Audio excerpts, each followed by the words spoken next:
the biggest advice I could give to like young athletes is like, if you are curious and have curiosity about whatever, like ask questions. Like, don't feel weird about like, if you're curious about things, whether it's like volleyball related or anything. This episode is brought to you by West Coast Beach, a year-round beach volleyball club on the west side of Los Angeles in Santa Monica, California. At West Coast Beach, we aim to get 1% better every day, both on and off the court. You can find more info about us at westcoastvbc.com and on Instagram with handle at westcoastvbc. All right, I'm here with the amazing, inspiring, the great, the one and only Kelly Reeves. Kelly, thank you What so up? much for being here. Oh my gosh, well, thank you for having me, Wex. It's been a long time. It's good to see your face, so I'm happy to be here. Yes, it's been a while. Kelly, you played at UCLA as an outside hitter and on the beach, and as the first ever player in UCLA history to be a All-American on the beach team, which I thought was really cool when I saw that. Your first team All Pac-12 in 2011, and you won a national championship in 2011, and I was honored to be a volunteer assistant on that team. That was really cool. And that was under Coach Mike Seeley. Shout out to Seals. You were also a member of Team USA, and you made your debut on the AVP in 2016, and you were named Rookie of the Year. You have 2 NORCECA gold medals and 5 podium finishes. You're a Wilson social media advisor, and your Instagram is at Kelly Reeves02, and you rock, and you're awesome. And one more thing before we get in, you also have this really cool video, a GoPro Awards beach volleyball practice on YouTube, and I will link to on this video. So everyone should check that out. Kelly, again, thank you so much for being here. Oh, I'm happy to be here. I'm stoked. Good intro. Right on. You hit everything. I didn't even know some of the stuff, but like, good stuff. I love it. Nice to get. Yeah. I love it. All right, we're going to get right into it. Kelly, Right. What does living an inspired life mean to you? Living an inspired life to me, I think I thought about it a little bit, and I think it's just kind of being like your best version of yourself and like identifying who you are. Obviously that takes time to kind of figure out who you are. I mean, I'm still so young, I feel, but like I'm at a point now where I'm trying to like really tap into that, like what are my core values, and trying to like live those pillars day in and day out. And I think if you can do that, that's how you find happiness, and you hopefully inspire others, inspire yourself to chase your dreams. So I think living, like knowing who yourself, knowing who you are as a person is super important, and trying to live that every day. And you mentioned core values. Can you give us a few of those? Couple core values of mine. It's a long list. I'm trying to narrow it down, but I would say like work ethic is up there, disciplined, committed, like the fire, like one of it is like energy. Like I have a lot of energy, and sometimes it's like comes out of just like kind of like a fireball mentality. And then there's just a long list, like some of the like stuff on your pyramid that you showed me earlier. And I mean, your core values kind of make up your DNA and who you are. And then I would say those are kind of like the main ones that come to mind right now. But yeah. Awesome. I love that. You mentioned a word that I'm just going to stop right now and just tell you something, because some part of what I've been doing with all my guests on this podcast is I actually come up with a word for everybody. Oh, you And do? yeah. And so I was thinking about you, and, I've known you for a while and was able to watch you practice and play, and obviously win a championship and play on the AVP. And so I was trying to think like, what's the word for you? And it's pretty easy for me. It's fire. You bring the fire, and you've always brought the fire. And that to me, it's inspiring how consistently you bring the fire, because it's one thing to bring the fire a little bit, but you do it all the time. Yeah. And I don't know where it came from. Like, I can't give you like a definite answer. I just think it's just in my DNA. It's in my soul. It's a big part of who I am. And whether it's on the court or off the court, I'm an energetic person, pretty optimistic. Yeah. And I think that kind of carries into my play of, whether it's I'm on the court, I will bring the fire no matter what. I mean, just makes me feel my best self. There's been times where I've like harnessed it though. And then I would ask myself, like, why am I harnessing that? That's one of my strengths. That's one of my core values. Like, I have to like showcase that. So it's definitely trial and error, but I think that is definitely one of my strengths for just being the fire, like a ball. I love So it. I love it. Yeah. All right. Well, let's talk about inspired practice. You know, I Okay. actually had the pleasure of being at some of those, you know, most of those practices at UCLA the year that we won the title. Um, and you know, just think back to those practices. You could think back to your whole career, or even currently on the beach now. What does that mean to you? An inspired practice? I think inspired practice is kind of, it's an environment where you get to kind of like create and kind of expand on your craft, whether that's fine tuning the skills, trying something new. um, it's kind of just an environment where it's just like free of result, you know, Mm-hmm. where you have the freedom to just expand on your craft. And that's a time where you just like, for me, I like to like take my time with practice. I think sometimes it's like we have 2 hour practice and then that's it. Sometimes I just kind of like to just, I can practice for 3 hours and you just forget, you lose track of time because you're so, you know, locked in on a skill or like something that you're trying to learn or expand on. I think it's just a way to kind of create and better yourself both on and off the court, or just kind of expand on the craft. So that's what comes Cool. to mind I like with that. practice. Expand. I Practice like. and yeah. Yeah, I like how you said that. Expand on the craft. Yeah. Can you expand on that, and can you maybe do the contrast of that, which is an uninspired practice? What does that feel like? I think in uninspired practice, I think it kind of goes along with like a mindset of where you're at, of like kind of going like result based. So let's say you're not having a good practice, you're making like a ton of errors and that's all you're focusing on, like the errors. But it's, you have to define practice as a way of like, it's an opportunity where you're going to fail, but you're going to grow from that experience. And I think a lot of kids or young athletes, they get so enamored with like the results and like focusing on the air. Right. And like, I'm guilty of that. That was me earlier on in my career. Like I would just come, like walk out of practices, just like only being result based. Like I couldn't do this, couldn't do that. And then over time as you know, I've progressed in my career, worked with other coaches, they've taught me like the process of like, you know, we're trying to expand, we're trying to grow. Like you're going to be terrible at this skill because it's new, but over time you will get better. And I think if kids can kind of have that mindset and get rid of like the errors or the result based, it'll kind of just create more of like an inspiring practice. You're not going to be perfect, but like over time, if you continue at your craft, you continue to, you know, work on those skills, you will reap the benefits. Okay. And so this project is called The Tools Within, and it's all about tools. And so let's say you're having Right. an uninspired practice. You know, let's say Okay. you're going through that moment. What are some tools that you use in that moment to help you get back to an inspired practice? I think as of lately, like with the beach, I kind of will take time after a play when the rally's done, kind of just like I'll always go check the lines.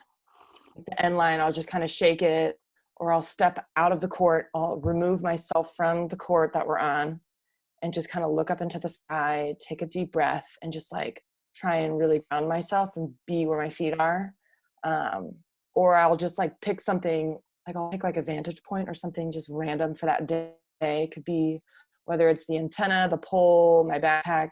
It's always changing, but I always make time, whether I'm feeling this, you know, type of mindset or that uninspiration, just to remove myself from the scene a little bit Hmm. and just like take a deep breath, breathe, and then just like re-enter like, all right, let's just 0-0, clean slate, let's go after it again. So just kind of, instead of dwelling on like all that's happened before, like focus on the present. But that's taken a long time for me to learn because I'm stubborn, because I'm a perfectionist, I like to think, and I fought it for a while growing up. I mean, that's just being competitive nature, but I think taking the time to like breathe and like have that I mean, growth mindset, but I've kind of turned it into like the learning environment of like, I'm going to get better. I'm learning here. You use this as a learning, opportunity Cool. versus like going negative result based.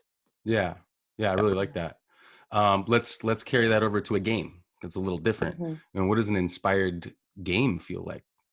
Ooh, inspired game. Yeah, that's a good one. I think it's just, I think going back, like thinking about like the games where I feel the most inspired, is like you're playing, some of the best volleyball both on your side and across the net. Like you're playing, whether it's, I think it just kind of stems from just playing like really great volleyball on both sides, where we're both at each other's best and you are just like in battle mode. It's like total war. You're exchanging, point for point, rally after rally, and you're just playing with like the best of the best. Like everyone is at their best, and it's just like no matter what the result is, like you're gonna walk away from that match feeling like just super inspired because we left it all on the court, both sides. And would you That's suggest? it. Oh, go Go ahead. ahead. Sorry. No, you No, go. go You ahead. Go ahead. go. I think for me, it's just like I love the game so much, and I respect everything about it. And when you have one of those matches where it was just like just high caliber volleyball, just like unbelievable digs left and right, or just just like those unreal moments. hmm That's where I get inspired from, because it's like you make an unreal dig cross court and then someone's there just like scoop you. I'm like, are you kidding? But then you return it and then you exchange a blow. So it's just like neck and neck. To me, I love that because it's like it's like creating art. It's weird. I know that I like sounds that. really weird, but No, that's yeah, great. it's like an art form for me. And I appreciate that. And it's very inspiring on Cool. my end. So I know you talked you gave us a few tools about how to bounce back from an uninspired practice to an inspired practice. But what about the game? You don't have too much time to make those adjustments. I was wondering if you could talk a little bit about that, and if you could just build on that a little bit about management in terms of the scoreboard, the crowd, all that kind of stuff, specifically coming from an inspired moment and trying to get Yeah. back to that. I'm sorry, an uninspired moment, trying to get back to that inspired Yeah. moment. I think with the beach, I'm realizing that you don't have a lot of time to like dwell on the past. Cause I mean, it's pretty quick. Like they blow the whistle, you got to be ready to go for the next point. But I think for me, it's just really taking time to find a moment where you can just kind of like breathe through it and just kind of focus on, you know, I kind of always go back to like trust your training, like the work that you've put in before. Right. Uh, and just realizing that like you're gonna gain something positive out of this, no matter whether you're in the trenches or not. Like you kind of have to go through the trenches to find the positive or the learning lesson. So I think it's just kind of like, how can you reframe your mind when it's an uninspiring moment to like make it inspiring? And that's just, I think it all comes back to trusting your training and like the work and preparation that you put in prior, and Love it. finding the good. Like you have to find the positive. I think that's helped me a ton, Yeah. I love while that. also being competitive. It's kind of a weird balance, but they're all interchangeable. Right. No, I got you. Yeah. I love that. And okay, so how does one carry over to the other? Like how does an inspired practice carry over to an inspired game? I mean, it kind of goes back to what I just said, like the practice environment, like that's more of a controlled environment where you can kind of experiment, trial and error, you try new things, and then you're kind of prepping yourself for battle when it comes to a game. Right, right. That's where you can like rely on your training. So they are interchangeable because like your practices are helping you to obviously compete, win, perform in a match. So they are very important. It's like how you practice, how you play. But Right. then you also have to like give yourself a little leeway. Like, you're going to have days where practices aren't going to be great. You're going to have matches where you're not feeling great, but it's how can you like adapt, and solve the puzzle on the fly. And so Solve the that's why, puzzle. yeah, you kind of need both to solve, because you need those experiences. You need both environments to kind of figure that out. And over time, I think that's what some of the best athletes do. Yeah, that reminds me of Coach Karai. Shout out Coach Karai, because he says a very similar thing about solving the puzzle, and it makes it more fun. And then you get Right. you come back to the inspired feeling of hey, I'm actually, a part of I'm a part of the solution to this puzzle, which is a Right. cool feeling. Yeah. So And I think for me, like I have really grown to like love that part now of where I am cool. versus I was just like, I mean, looking back at like my indoor career, like I think I was just unaware or didn't really have the curiosity or understood it. And like now I'm in the position where it's like, I love it. I live for it. I obsess about it. Like I'm always trying to find ways to like solve the puzzle, Right. whether it's a practice or a match. Like it's always an opportunity to find those little moments of growth and inspiration for sure. I love it. I love it. Well, let's expand on mindset. Yeah. Can you give us a little glimpse of your mindset pre, during, and post training sessions and games? What does Yeah. it look So, like? um, for me, the pre is the most important, because then that kind of just sets everything up for like, um, like during and post. So like for me, I would say I have like a pre routine, like certain things that I like have to do before I step Like onto what? Give us a glimpse. the um, I think for me, I'm trying to think what are a couple cues that I do. Like I always have whatever current songs that I'm listening to, it has to be in like a specific order. Okay.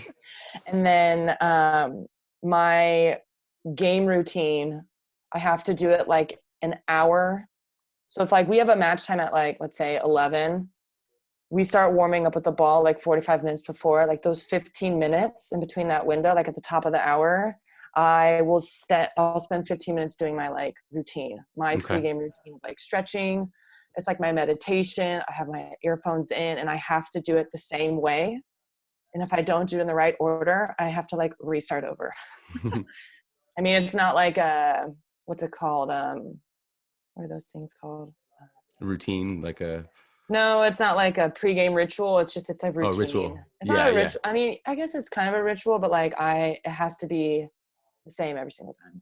And if it's not, what happens? What if something, you know, So yeah, so if that's happened to me before, so then you just kind of have like a backup plan. So if I don't get that pre when I'm on the court, I'll do like certain like I'll always for the pole and do my leg swings.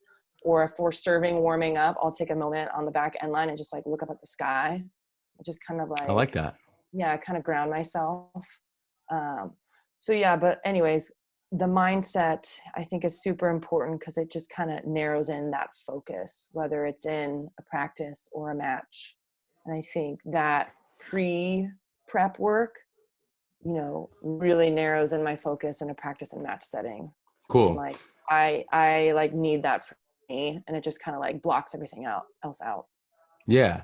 Okay. So let's dive a little deeper on that. Can you give us some words or phrases or something that's going on up here about your self-talk? Self-talk is key for an athlete, right? It's what we Yeah. tell ourselves, it's the story that we tell ourselves. So what does your self-talk look like during the game? During the game, Yeah. I try and just, I think the word that comes to mind is like, I mean, I keep the fire in me. Like I am the fireball. Like that is something like I'm very energetic. I'm loud. I know that's a big part of me. And then I would say like a word that I use, I mean, it's always changing, but like I would say like the word bliss kind of, yeah. Just to kind of like really narrow in like where I am, like that makes me just really present. I try not to overthink it too much. And when I catch myself overthinking, which happens, that's where I kind of take that breath of just like, all right, like let it out. Like we're here, be Mm-hmm. present, be Mm-hmm. you, like, let's go. Right. Um, so it's a lot of positive, but then like, yeah, there are those negative thoughts that like creep in.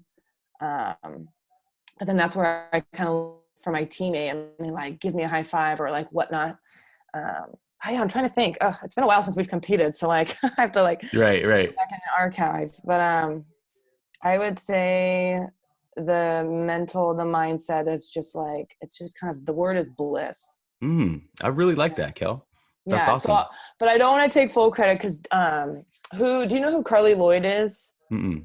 She was a setter, played on the national team. I had a couple conversations with her over the summer, and we talked about this word bliss, and I was like, oh, I love that.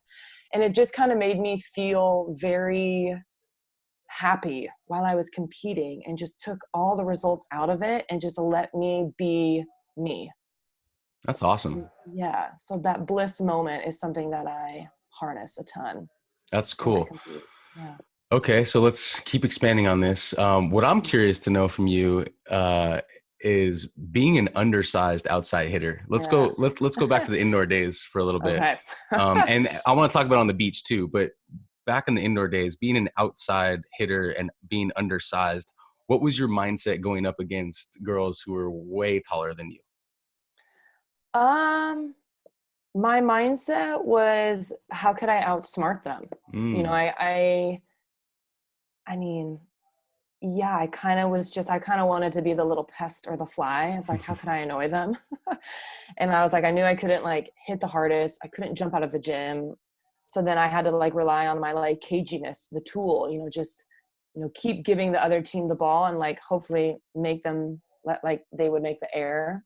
Um, but I mean, I just had to like work harder or just continue to, yeah, kind of just not get infatuated with like what they were doing and like their height and comparing and contrasting.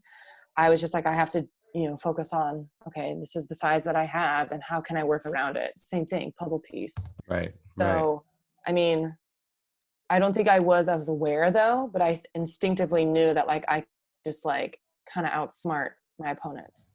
Yeah. Yeah, Yeah. I specifically remember in the 2011 national championship game where your range was so big. I mean, you were scoring on the left, scoring on the right, scoring from the pipe, and all kinds of different shots. You're going off the block, going hard angle, going line, tipping over the block. I mean, that Yeah. that range and can you just expand on the mindset of like, okay, there's a puzzle, the block's up there, the court's open there. Like, is all that going through your mind all in that moment, or are you setting up the play beforehand, or like, can you think back to that match and just specifically in that match, like what was going on in your mind? Yeah, I think for me, like I'm not very, I guess the way in which I would describe my game and how I play is I can feel what's happening. Like sometimes I can't be like an analytical, like XYZ, this is happening, I can see it all. It's just like I can kind of feel where my opponents are. I can see where the windows are and I can attack. I mean, that's kind of what my game is. And um, I think that's what has made my game so unique in a weird way, but like it's I love all that. based off of feel. Like that's kind of being in the moment, being super present. And then if it doesn't work, then it's like, okay, you just find something else. You just kind of have to feel it. If you continue to just like look and search for it and like all you do is just like put on the tunnel visions and try and read, you're not going to see anything. Like that's why like my range, like I can feel kind of the court flow Mm. both on my side and on the other side. Like I can kind of see like just you can just kind of like pick up on like certain like behaviors or just kind of like feeling the flow of how the game is being played. And I would use that to my strength to kind of score points or help my team get points. Well, that's a perfect segue to emotion. I want to talk about emotion now because, the emotional side of this is deep. I think a lot of times as athletes, we've been taught or we're told to not be so emotional, keep your emotions at bay. Focus on those X's and O's. Right. But we're human beings, and we do need to manage those emotions. So let's dive into that. What are the differences and similarities in emotion from both the inspired feeling and the uninspired feeling? And not only that, but how do you Yeah. manage those things? Well, that is something that I'm learning a ton right now. I think managing your emotions is really hard, especially like from my end, like coming to the beach, like I was not the greatest. I literally just took all my indoor skills, put myself on the beach and had to like kind of figure it out. So there are a lot of different of emotions of like, why am I bad at this? Like I Mm, should be good at this, like all these kind of like negative emotions, like I'm athletic, blah, blah, blah. But it's like, okay, I'm not the greatest at this. Create that awareness. And it's like, how can I change it into a positive? Um, but then it's like recognizing that like your emotions, there's different gears. And I never really understood that until I got to the beach. I think with indoor, it's a little different because it's more of a team. Like you're on a group of like 6, 10, 20 girls. So it's a little different how to manage those emotions, because it's like, all right, you're trying to figure out the puzzle piece, how it works. Right. And then with the beach, it's kind of like you're the one that has to figure it out, like how to pass, set, hit, whether you're in the trenches, whether you're not. So like learning to handle your emotions kind of really plays into how you perform. So learning to harness those emotions was like a really good lesson for me when I first came onto the beach, because I was like super like angry, rage, frustrated of like, because I was not good. And as a competitive, player, person, being, I hated that. I hated Right. it. Right. Right. But then over time though, it's like I had to learn that through like valuable lessons of like blowing up on the court, just just like different emotions that I've never really felt before because I wasn't good at it. But then it's like, okay, how can I use these emotions that I'm feeling and like learn from it, not repeat them, but then like continue to like expand on that. And Okay. like learning to gauge your emotions is super important for Right, right. performance. So I want yeah. to ask you 3 specific things about that because Oh it's God. yeah, Okay. yeah, it's really important to. So, Yeah. so, um, okay. So let's say you're going through a tough time with a teammate. Mm-hmm. You might not be connecting with a certain teammate, and we're talking more about indoor. So try to Okay. think back to indoor. Yeah.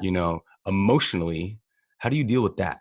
Because I know a lot of youth players deal with that, and it kind of frustrates them, and it takes their Mm-hmm. focus away from the goal. So Mm-hmm. emotionally, what are some things that you can offer there? Well, I think you have to have like communication needs to be one. I would say communication between your teammates is really critical. And then you have to have those hard conversations. But the way in which you do that is all based off your tone and delivery, which I think is a skill that takes time, but you won't know unless you like learn to have those hard conversations, because it's in our nature to kind of like, we take it the wrong way. It's an attack. Oh my gosh, she hates me, yada, yada, yada. But it's like, you have to like learn to have those conversations at a young age and just get to the bottom of it, but then That's be huge. okay. Like, okay, yeah. And I think that's something that I've learned, um, is like, you have to have those hard conversations with your teammates. Um, Yeah. and then like but I think your delivery and tone is super important, how you do that, because it has to come from a place of love, that's helping the team. It's not necessarily attack on you. Right. It's Right. just like, hey, I feel like I don't know where you are. Like, what's up? Is there anything that I can do? Like, you kind of like ask questions, get to the root of it, solve it, move on. I feel like the quicker the youth athlete can learn that, Yeah. the better, right? Because that is a Oh my learning gosh, process, yes. but like learn that now, Right. So that's cool. So let's move on to the next thing I wanted to ask you about, which is your opportunity to be able to play with April Ross on the Oh. beach. Okay. And what was that like? And you can talk about mindset or emotionally or however you want to answer that. Oh, I think you muted. Oh no. Oh, there you're back. Am I back? Yeah. Okay, we're good. Sorry. Playing with April Ross was probably one of the best experiences that I've had. I think getting like, I've always looked up to her. She's a really good role model. I respect her. I mean, she is, I don't know. I really look up to her. She's inspiring to me. And I think having that opportunity to play and compete with her in a tournament back in 2016 was, you kind of got to see how it's like, how it is to be a professional athlete. And she did it in such a way that was inspiring to me. And I want to, implement how she carries herself into my career. Obviously put a little twist on it with I'm not the same as her, but I think she really opened up my eyes of like the professionalism of what it's like to be a pro beach volleyball athlete. We didn't talk a lot. I was like kind of scared. I'll be honest. Like I was like kind of like starstruck by her, Yeah. and because it was just after the Olympics, I was like, all right, I don't want to bug her because I had like 1,000 questions that I wanted to ask her, but like I knew that this was like we're competing, like there'll be a moment for that. But I think she was, it was a joy to be or share the court with her and kind of just learn how she goes about everything. And I mean, I kind of learned a lot from that experience and had to grow up a little bit Cool. and knew that like if this was something that I wanted to do, like the way in which April does it, like I want to continue that, you know.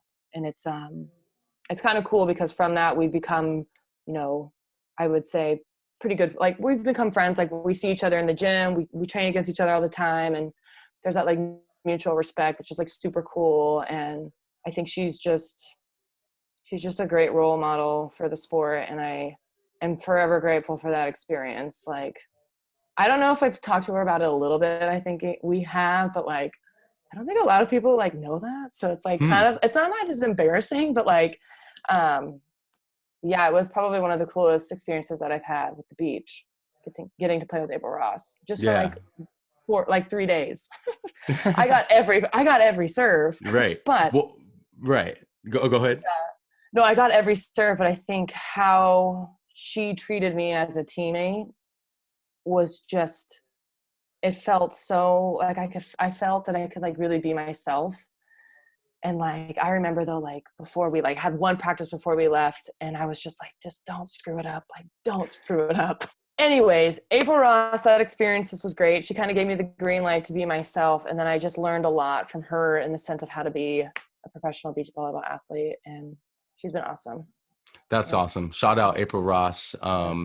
Anytime, we play with someone like that, in any sport, when you're playing with someone at a really, high level, it is important to take inspiration from that experience, and so that's really cool. I also want to ask you about, and staying on the emotion thing before we move on, Mhm. how does the inspired feeling transcend one's sport and carry over to their personal life? Um, I think you have to, it's just balance, learning to like keep volleyball, your emotions on the court, like keep it on the court and try not to bring it into your daily life. I mean, that's a lot harder said than done. Like Right. that's something that I'm working on because with the beach, it's so new. I'm obsessed with it, learning, trying to be better, trying to make up lost time compared to my other, opponents on tour because they've been playing a little longer. So it's just trying to find that balance of like, when we're in volleyball training, whether it's a lift, practice, film, yada, current, competition, that emotion stays there. And as soon as I come home to my apartment or with family and friends, like I have to turn it off. I need that escape. So I kind of flirted with it a little bit. But I think the biggest thing with that is just learning to like separate the two emotions. It's Okay. hard. No, yeah, Does that no, I make got sense? that. No, it definitely makes I don't know if sense. that answers the question, but No, it does. And what's interesting to me, if you don't mind expanding on a little bit, is so we separate the motions, right? And we kind of leave the game, where it is, leave it on the court, so to say. But the lessons that you've learned, mhm. through sport, how do those lessons carry over to your personal life? Oh, wow. I think a lot of the lessons that I've learned through volleyball have helped, off the court as well with like my, relationships with my family, my friends, other people. I think it's kind of molded me in the way to like kind of, I mean, separate emotions, the competitive emotions, you know, leaving those on the court and then trying not to bring them into family, into friends. I mean, yes, it happens every once in a while, depending on the situations and of events, holidays, all that. But like, I think that was like a really hard lesson for me in the sense to like learning to like balance and separate the two because I found myself like trying like I didn't have an outlet or I didn't have anywhere to escape and that's all I Right. was doing was like my emotions were just like it was just volleyball 24/7. So I think over time I've had to like have those hard conversations, learn to separate the two. It's definitely difficult, but learning to manage that. It's kind of like looking back like I wouldn't change it because I've learned a lot and I've grown a ton from it. So yeah, that would be my biggest thing with that, with the Cool. emotions. I mean, it's in our nature though to have emotions. And I Right. think the biggest thing with that is like what I've learned is like creating that awareness of like, okay, I'm feeling this way. Be honest with yourself, maybe the people around you, let them kind of know, and it's like, I will move on. Right. Versus Right. just letting it just like sit and eat at your core and affect everything, your mood, your whole day. I think the awareness is key, and I've done a lot of work with that on my own. Um, and I think it just kind of helps. Like sometimes you just have to like talk out loud, like, well, I'm not feeling happy today, or like, I'm not feeling great on the court, or like, I feel awesome. And just like creating that awareness of your emotions is huge. And that's a good way to like separate it, if that makes Totally. sense. I Yeah. couldn't, no, it absolutely does. I couldn't agree more. And something I've been working on personally is meditating in the morning. And it's Yeah. not like a 20-minute thing. It's more just like a few minutes of just getting quiet, really just going back to the breath. What happens that I've noticed lately is my awareness throughout the whole day after that goes up for Right. everything, for everything, Yeah. for work stuff, for personal stuff, for just the outside world. My awareness is heightened. So I completely agree with you on that. And like I think with the meditation, like I've tried that, and like it's hard for me to It's hard. meditate, It's tricky. but like yeah, it is tricky. So like for those that are obviously listening, if that's something that you struggle with, like for me, what I do is like I don't know, like I'll make time to like go outside and just like sit in nature for like, I don't know, it could range from like a minute to 3 minutes, and just kind of like sit and like look up.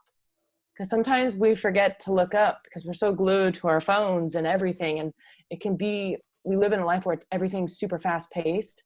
So whether it's just like looking up into the sky and just kind of like being aware of what's going on, like with the trees, if you see, the wind, if you feel the wind or whatnot, just kind of like tap into those senses. Love that. And then it just kind of will just like, all right, we're going to go, to this next tasks that I have to do or whatnot. Because sometimes we don't have the luxury of 20 minutes, or sometimes we struggle with like having that time to like meditate, sit and close. Like sometimes like I fall asleep, like, Hmm. Hmm. so my meditation is more like trying to like put myself in like nature or outside and just kind of like look up. And what that gives you is perspective, right? You get Totally. that Yeah. perspective and immediately it gets you right back into the Yeah. grounded feeling, right? And then you're able to perform and do your thing. Right. And that's kind of like what I do with beach. Like if I'm not feeling inspired, or if I'm just kind of having like a crummy day, I'll just like I said, like I'll leave the box or I'll leave the court and I'll just kind of like look up, dust the sand, take a breath, and then we're back on task. I So love that. I yeah. love that. That's a good segue into flow. I know you Okay. touched on it earlier a little bit, but Okay. let's delve into flow. Can you identify when you are in the game, in the flow? Yeah. Yeah.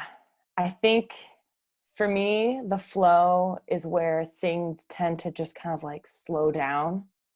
And it's like you can just see the game like in slow motion and just like unfold into like your lap.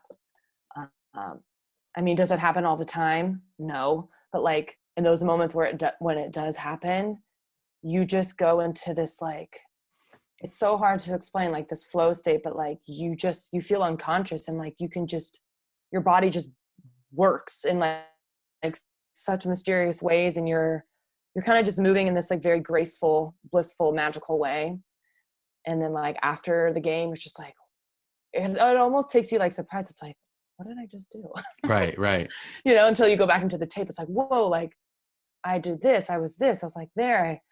I think, yeah. So the flow state, like when you're in the state, oh, it's the best. But like sometimes when you're in the flow, you don't even know Right. until like when you're like removed yourself from like the arena or like the tournament or the gym, whatever you're in, until you're like, whoa, like I was in the flow there. Right. Yeah. And so like when you're in the flow, do you get the goosebumps? Well, I was talking to Karch, he calls it the Karch bumps. Oh He like yeah. he He feels it, always gets the goosebumps. Yeah. Yeah. Um, I'm trying to think. For me, it's not goosebumps, but it's like a weird feeling that kind of goes through your veins. It's like, I don't know how to describe what it That's is, but cool. it's like, it's almost like a lightning bolt Like for me. adrenaline. Like It's adrenaline. yeah, it's like an adrenaline, like it just kind of goes from head to toe.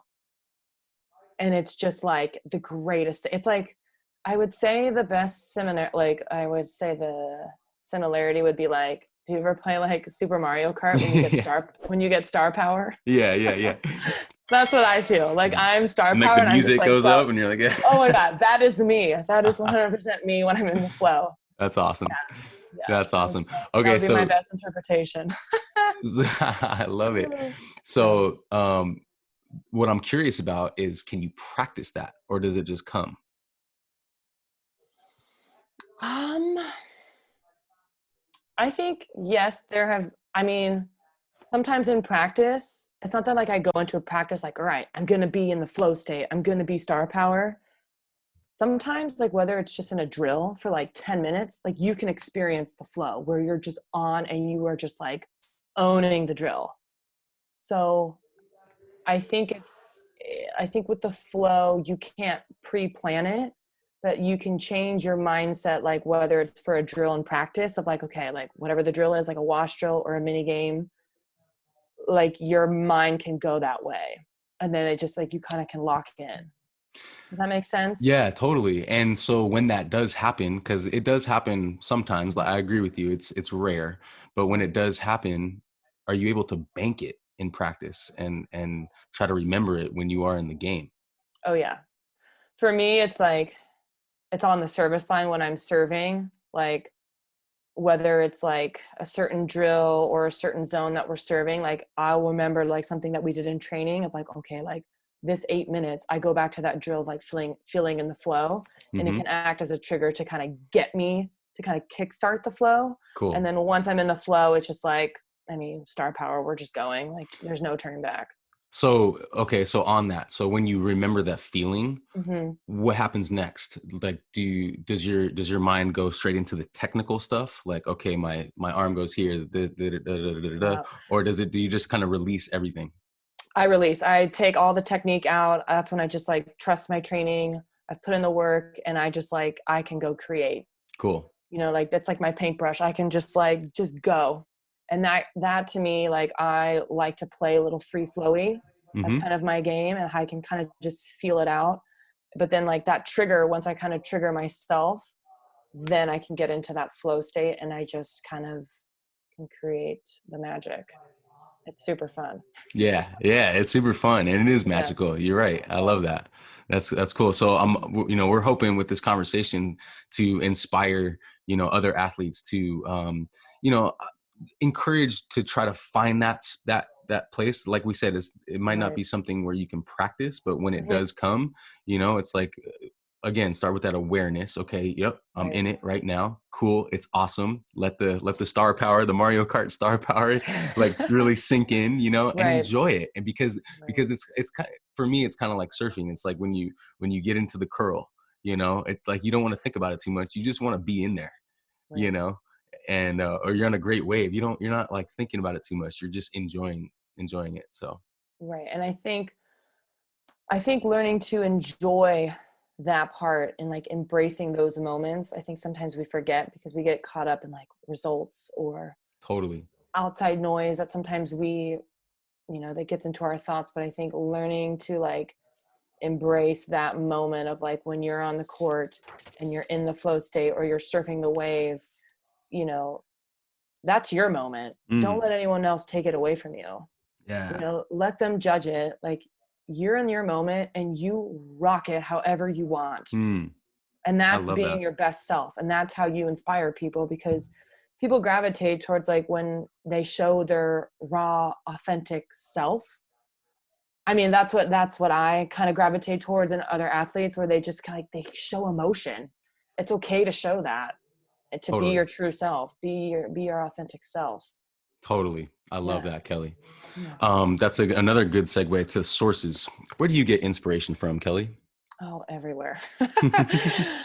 I look to a lot of other like professional athletes, and it's funny that you mentioned surfing. Like, I love professional surfers. John Florence is one of my favorite. I like Yeah. Koa Rothman. Um, I mean, all those surfers. I just think the way in which they surf a wave, it's kind of how we play beach. Like, it's different. You can't play it the right way. Um, and they are just like so high on life, and they are just so themselves, and they get so stoked on a wave. And that's how I am when I play volleyball. I see very Totally. similarities. So I definitely gravitate towards like other athletes, whether it's basketball, surfing is a big one. I mean, any high caliber athlete I look towards. I do a lot of reading books, kind of. My favorite book, I have two favorite books. The first book that I was ever given when I came to the beach was Chop Wood, Carry Water by Joshua Medcalf. It's awesome. Okay. Okay. And then the book Legacy by James Kerr. Those are two of my go-tos. Awesome.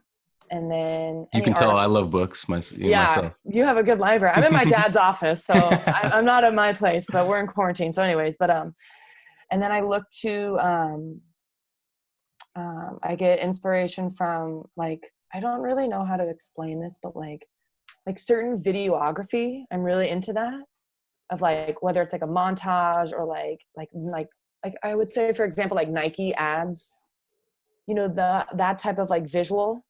They do a great I, job. Yeah. yeah, and it kind of paints a picture, and I love that. And sometimes in my head I can like create one. I mean, I'm not like tech savvy at all, but I look to videography in the way to like give me inspiration and to see the vision of how I want to like execute on the court in life in general. And I like, love it. yeah, and like music kind of ties into that as well. I I'm listen. like I said earlier, I'm gonna link that GoPro video because that inspired me. I mean, Yeah. the just the whole production of it, but just kind of watching your process during that video was super cool. Yeah, so I kind of like that, the videography of things, like certain edits, Yeah, whether that's vlogging, but like I like how certain artists or videographers edit things. It kind of just calms my brain and gives me inspiration to like go out and create something through my game and cool. through that realm. Um, but yeah, those are kind of my sources. That's great. I love how you started that answer with everywhere. Everywhere. Thinking back to, my childhood and just growing up, like I was the same way. I was just like I was so curious about the world and just Right. everything about it. And the most inspiring people that inspire me, including you, um, have that same answer. They take inspiration from everywhere. Mm-hmm. And I would recommend other athletes out there, and specifically the youth athletes, to try to do that. Even like when there's something a little negative, like there's inspiration in that too. Would you Mm-hmm. agree? Oh, totally. I think sometimes we tend to focus more on the negative, and that's all we kind of like. We kind of just we put too much focus on that, and Yeah. there's way more positive than what we think. And if Right. you can like tap into that, then nothing should stop you, you know. But obviously, we have so much technology, and it's everywhere, and there's so much. There can be a lot of negativity, and it can get overwhelming. But I think it's on you to kind of like feed yourself with positivity. Yeah.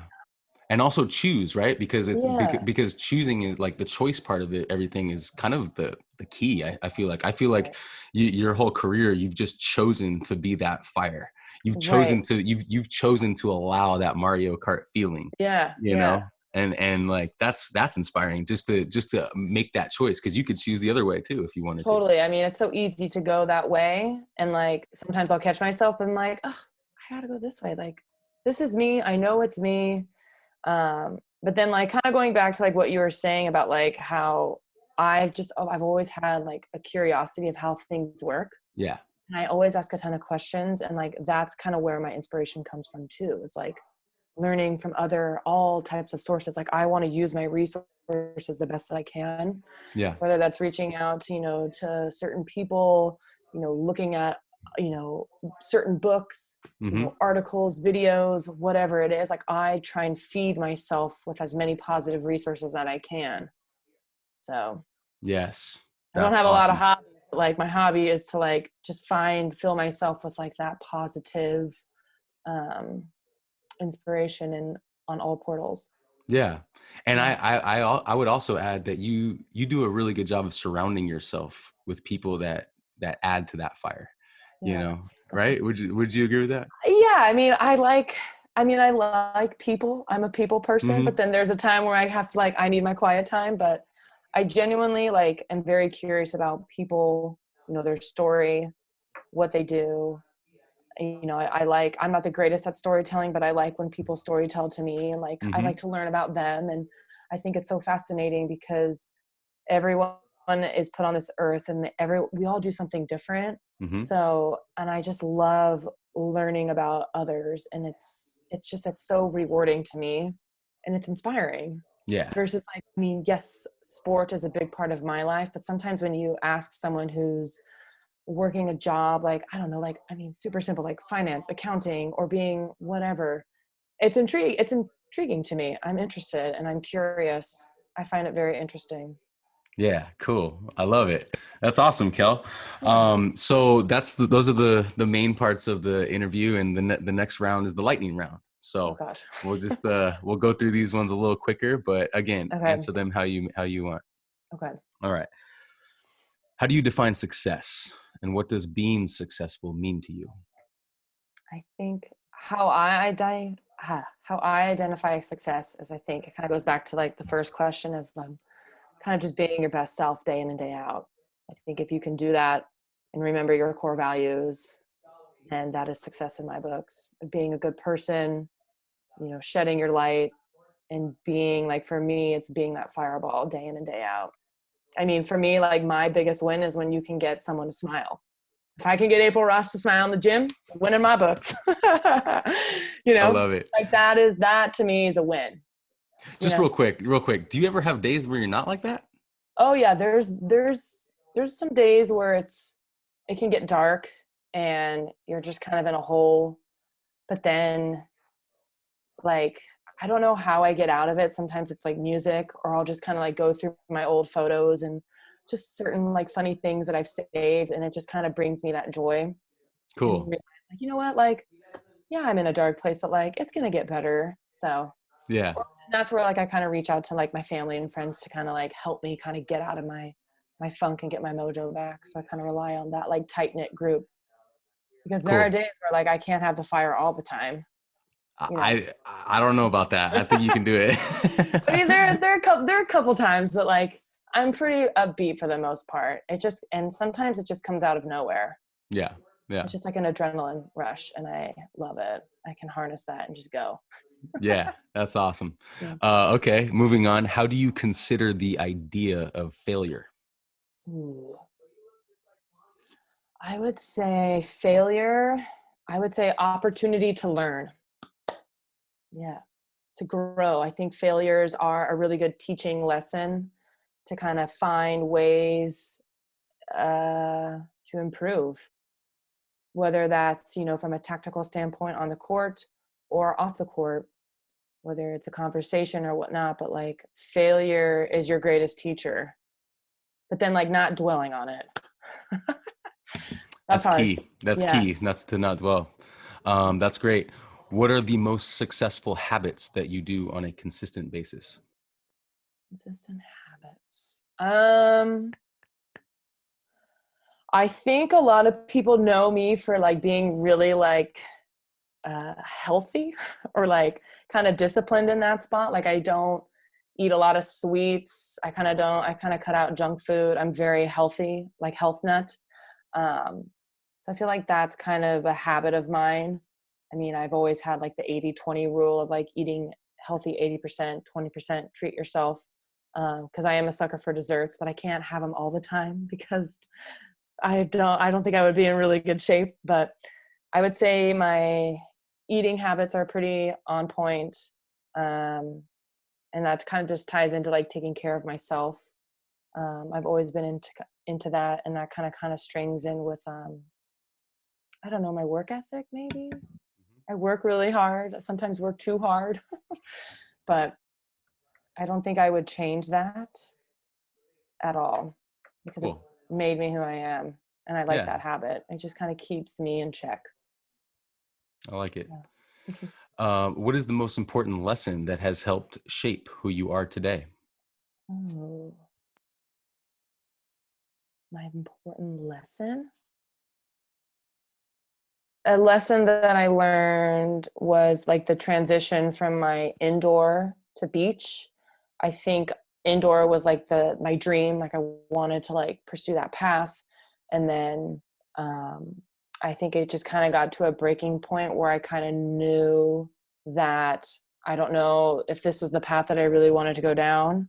And it kind of just took its course, and I was like devastated. But then like I turned to beach, and it was just kind of like another outlet for me to realize like volleyball is still in my nature, it's in my blood, and like this is what I'm supposed to do. So I think it kind of taught me that like volleyball is a big part of who I am. And like I mean it kind of defines me, but like to a point where it's I think it's not like life or death. You know, I think it's what I do. It's not who I am, if that makes sense. But I think kind of that transition, it was hard for me to um accept it, because I thought I was a failure with the indoor. And I was like, oh my God, like volleyball's done. Like, what am I? Like, what have I done? And I had to realize that I just had to like find the lesson of, okay, like, well, indoor, it ran its course. It was awesome. It was great. And now there's another door. There's another chapter with beach of where I can be like who I really am. That's so cool. I love how Yeah. you were able to take that feeling of devastation and transform it into a career on the beach, a career in the Yeah. making, you know. Right. And And I think with the indoor, I think there was a lot of good.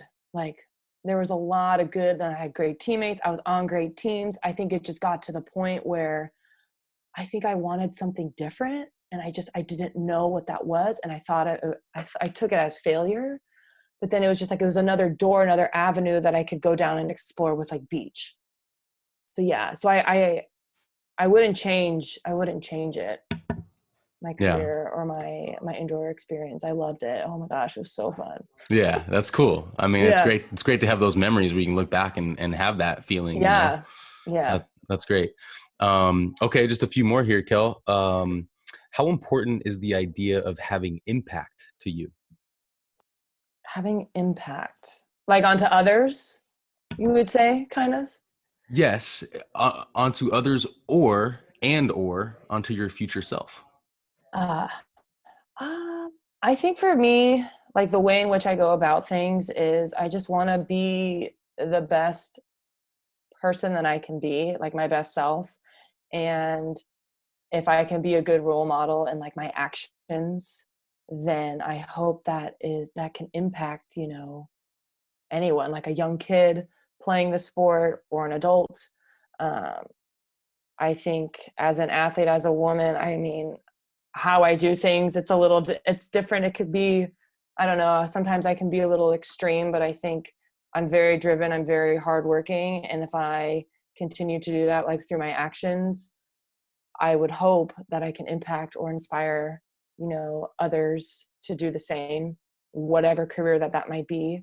Um, but I think learning to be your best self, I keep going back to that, but like that's something that has been like very in the forefront of my life right now. And I think that's super important, to be you Right. and embrace it. But don't, yeah, I think embrace it, but then don't, like, how do I say, like, um, I would just say, just embrace it, embrace Yeah. who you are, embrace what you're made of, Yeah. shed your light, and you will inspire someone, whether it's one or, you know, 500,000 people. Like if I can get one, perfect. Yeah. I love that. I love Yeah. that mindset. What's the best piece of advice you've ever received and why? Best piece of advice. Ooh, there's been a lot of advice, but I think it'll go back to like kind of like my parents. They've always told me to like follow your path, and my path is my path. It's not anyone else's. Like I'm down this road on my own, Right. and I will experience things different than others, and I have to embrace that and learn from it and grow from it, and I'm going to fail, but then it's like, how can I continue to just keep going down that path and make it fun? So that was kind of like what my parents have always told me. Like I've never felt pressure to do what I've done. I've always wanted this, um, My parents have definitely they've always ingrained that, like, follow your path. And this is what you want to do. Go do it. I'm like, okay. I've just been doing that ever since I started playing, which was like 12. Yeah, your parents are awesome, by the way. Yeah. Shout out. Shout out Mike and Jeannie. Yeah, yeah, They're they're upstairs. I'm at home with them, so they're probably listening. that's cool. That's good. That's great. Yeah. I love Yeah. how they always support. They've always supported you on your journey. And like, there was a quick little moment where during that game, I watched it last night, and there was a clip of them, and your mom was just like so intense, like so into it, Oh and yeah. but I I just think, my family has definitely been a big impact of me, and they've been super supportive, and like, it's been nice having them on this path with me. yeah, Um, and they support me, and having that support system is huge. And to see them like at my games, it means a lot, because it's like, we're in this together. It's not right. just me. Like, it's a family team effort. Like, it's my parents, it's my brothers as well. Like, they're super supportive and like help me when I need help. And it's just nice that we can all share that. Yeah, yeah. Your family's awesome. Yeah, I Yeah, love your we're family. we're kind of we can be a little nuts, but like, we're fun. I love them to death, to pieces. All five of us. It's fun. So this is perhaps the best question I could ever ask you or anyone, Ooh, okay. and I'm going to ask it, and I would encourage you to ask it to other people as well. Okay. What is your ultimate why? Ooh. I've gotten asked this a couple of times. I was on the same cast with who is it? Travis Merwerder and Yeah, Trevor for Warren. sure. Yeah, they're So, both coming on next week, oh, actually, they on are this. cool. Yeah. So when I was with them, my why was a saying that I have. It's like a quote in my room. It's like, what is it? It's do what you love and love what you do. But to expand off that, I think your why, it's always changing, no matter where you Mm, are in life. So, I mean, you have your concrete definition of why, then you're always redefining it right. each year, each season, whether it's in a new job or whatnot. Like, your why is always kind of changing. But if you can create that awareness of like, what is my why, like today, or like for this year, or for these 3 years, or whatever that time period is, yeah, you have to like learn to continue to redefine. But like, I think that's what's kind of cool with that question.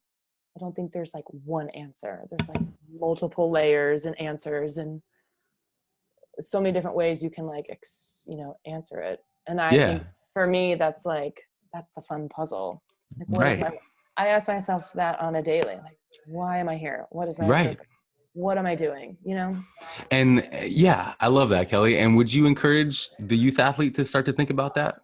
Yeah, I think I would say the biggest advice I could give to like young athletes is like, if you are curious and have curiosity about whatever, like, ask questions. Like, don't feel weird about like, if you're curious about things, whether it's like volleyball related or anything. I think I wish I would have explored that a little bit more, how I am doing it now. I think it was there, I just didn't have the awareness um earlier in my 20s. But I think if you're curious, like, ask questions. There's no dumb question. um but I think learning to dissect it on a different level, whatever you're interested in, I think that's something that I would tell the youth. Like, if you're curious, like, don't be shy of your curiosity. Right. Yeah. And I feel like so many of them get so caught up in the mindset of whatever is happening, like whether it's school or it's sports or it's like there's so much going on in their lives. Like there's almost not room for that question, I feel like, in today's society. And so another big reason for this project is yes, there is. It's Right. reminding them that is the most important question, is to identify that and allow it to change over time for sure, because our goals changes, our goals change, and our path slightly changes. But it leads me to my next question, which is this pyramid, the idea of this pyramid. And we're both products of Wooden. His book is Yeah. right there. Go Bruins. Yeah, go Bruins. John Wooden. Yeah. And so he made the blueprint of this pyramid of success, which obviously worked for him and his Hmm. teams. And so I was just wondering if you could maybe take a look at it. I don't know if you have it in front of you, I but think I have it a on my glare. the glare is going to not be so good with the light here, but we're looking at John Wooden's. Yeah, and I was just wondering if you could just maybe share any of those things that just pop out at you, because there's a lot on there. I think And enthusiasm, I have a lot of that. So I think, I mean, that's like a cornerstone. That's yeah, kind of something that I kind of carry myself with, and that's where I would say my optimism energy kind of comes from, is like my enthusiasm for sport, for people, for all that. I'm trying to think of anything else. Let's see. Team spirit. I've always been like a big team player. I've loved all the teams that I've been on. for Uh, sure. like knowing what your role is and like giving to the team versus then just yourself. I think that's such a huge, I think it's an important core value for sure. And it's Absolutely. especially in a team sport. I mean, competitive greatness, being at your best when your best is needed. Yeah. That's a fun one. When you're at Yeah. that's a fun one to be. And I think that kind of ties into like when you're in the flow state, like when you're in the flow, like that's when you're at greatness, I think, Right. your best. Yeah. Yeah. Okay. Cool. I mean, we could go on his pyramid. I mean, Yeah. I encourage everyone to make sure that they're aware of that pyramid, not just because of what it meant to the UCLA community and those teams that won. I think there were 10 national championships during that run, Yeah. but also just how it carries over to other daily life. But Right. that let's move on to this pyramid, because it inspired me to make the pyramid of inspired living. Again, Right. the glare is not great here, but I have it up okay, cool, on my side. perfect. So does anything jump out at you from that one? uh, let's see. It's a similar idea, and Yeah. I was I in. Yeah, like I like humility. I mean, it's like kind of like the focus of like what I've been talking about. It's like being grateful who you are and what you have. Um, I think learning to embrace that, that's a big one. I think, focus and work ethic. Love those. I feel like those are kind of like a core value of mine. Um, Creativity. I think that kind of stems in with like curiosity of like, we are here to create and everyone has something to give. yeah, I, Creativity, it can be interpreted in so many different ways, but like I think we all have that creativity side in us, and it doesn't necessarily have to be like super concrete, whether it's like beautiful artwork or whatnot, but like it could be just as simple of like how you make breakfast or how you cook, or for me it could be like how you play or how you compete, what's your swag. I feel like swagger and creativity, that could be a good one. I like that. No, these are all really good. Love, friendship, faith, I like that one. Health. Yeah, these are. and cool. And would you suggest, because I suggest this, but I'm asking you, would you suggest that everyone make their own pyramid and make something that works for them? It doesn't have to be a pyramid, but I like the Right. idea of the pyramid because it gives you a direction of where you're trying to go to. Right. But it could be a compass. But would you suggest specifically the athlete that they need some sort of framework on where they're going? Yeah, I think for me, I've done a lot. I've done some self work in that regards, where like I have my journal right in front of me, taking notes. I mean, or looking through notes, and I'll just spend time and I'll just like write down like my name, and then I'll just like list like, what am I? Who am I? What words kind of come to my brain? And then whether it could be like 25 words, could be four. But I think writing it down and like looking up words and like what kind of it like fits your I don't know, your DNA or whoever you are. I think that's super Yeah, important, like self work, and I do that a lot. yeah. It's I do it all the time. Like I kind of come back to the same words, new words kind of come in, and then I haven't really narrowed it down to like 4 or 5 words. Like the list is pretty long, but That's good. I think the pyramid is a really good guide to kind of just like narrow that focus and like who you are, and if you can, you know, practice these, blocks day in, day out, I mean, that's success, I would say. Yeah. The pyramid of success. I mean, take the wins, losses out of it, and like the materialistic result based. Like, I think being your best self, identifying that and practicing that every single day is super important, especially now in today's world. Yeah, especially now.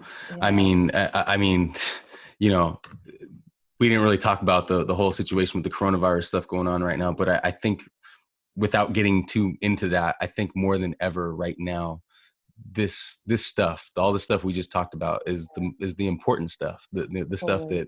that athletes, parents, coaches, even if you're not an athlete, all this stuff is so important. This is the underlying foundational stuff, you Right. know. And I think for like young athletes, like the pyramid, like I think learning to like sit with your thoughts, but then like writing them down Mm, is powerful. huge. Like you need an outlet. Like sometimes our minds can just be spinning. Right. But if you just like write it down and like really think about your thoughts, creating that awareness is huge. And that develops the mindset, that obviously develops like your core values, who you are. And like I think learning that at a young age is huge right Totally. now. And like Totally. we have, like you said, like we have the time to do it. And like there's days where I'll just sit for like a whole morning or a whole day and I just like sit with my headphones in with music and I'll just like write just like random stuff of like thoughts, ideas, words, vision, like just That's anything and great. everything. Yeah. That's great. And one thing that sticks out from what you just said too is we're here to create. You Right. know, like for me, like that word consume always bothered me. Like when they Mm-hmm. say, "Oh, the consumer is this," you hear it on the news Right. sometimes. Consumers, like that's not who we are. We're not Mm-hmm. consumers. You know, we're creators. You know, we're here Yeah. to create. And I love how you said that. You know, you sometimes you envision yourself as like an artist on the court, and you're like you Right. just paint your, you know, you just do your thing, and Yeah. that's what we're trying to do with this project. You know, is to inspire the next generation to be like that and to be even better at it. Yeah. I think for me, how like I've kind of changed or like my mindset with beach volleyball is like I'm creating my canvas and what does that look like? So it's been really fun to kind of like navigate through that. Mm, Um, and I find so much joy in it and it's inspiring to me because like when you try something new and like it could be really hard, but then like later down the road when you chip away at it and it like works, it's like, oh, that's the best. yeah. And I think, Yeah. yeah, I think we're all creative. Hmm. Um, it might not be like very concrete, like I said, um, but that's where like the creativity and the curiosity, they're kind of intertwined and you can Yeah. make something really beautiful and it's an inspiring that's what attracts me. Like, uh, I want to be able to do that. Yeah. Well, you are doing it. You did it right now in this talk, I'm Kelly. trying. I'm trying. You know, you did great. And Thank you. Kelly, did you want to add anything else to anything we talked about at all? No, I think being yourself, be authentic, and rock it. Just rock it. Just Whoever, like whatever makes you, you. Be you. Don't be anyone else. Your path is yours. Embrace it. Kelly, you're inspiring. Thank You're you. awesome. I I try. can't thank you enough. Again, your Instagram is at Kelly Reeves 02. Are there any websites or you know anything you want to promote or? No, you just follow me on Instagram. I'm pretty active. I don't post a lot, but if you want to reach out, you can write me a message. My email's up there. Cool. I'm happy to talk. I got the time. Awesome. Yeah. Kelly Reeves, you're a champion. You're amazing. Thank you so much for being here today. You are so welcome, Wex. Thanks for having me. All right. Talk to you soon. Thank you so much for joining me on Within the Game podcast. Visit withinthegame.com for show notes and links on everything we talked about today. You can also subscribe to the mailing list, which will give you exclusive content from each guest, as well as more resources to help you stay inspired in and out of your game. Follow us on Instagram at Within the Game Podcast.